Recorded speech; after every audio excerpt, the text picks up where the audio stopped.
நண்பர்களே வணக்கம். உங்கள் அனைவருக்கும் என்னுடைய இனிய புத்தாண்டு வாழ்த்துக்களை தெரிவித்துக் கொள்கின்றேன். இந்த 2025 புத்தாண்டன்று நான் படித்ததில், நான் பார்த்ததில் பிடித்த ஒன்றை உங்களுடன் ஷேர் பண்ணி கொள்கின்றேன்.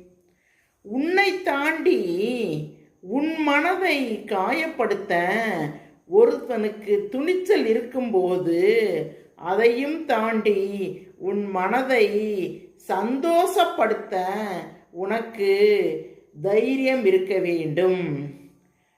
2024 அந்த தைரியம் இருந்ததோ இல்லையோ, இல்லாவிட்டால் போகட்டும். 2025 அந்த தைரியத்தை அனைவரும் வளர்த்து கொள்ளுங்கள். யார் காயப்படுத்தினாலும் நீங்கள் சந்தோஷமாக இருங்கள். Happy new year to you.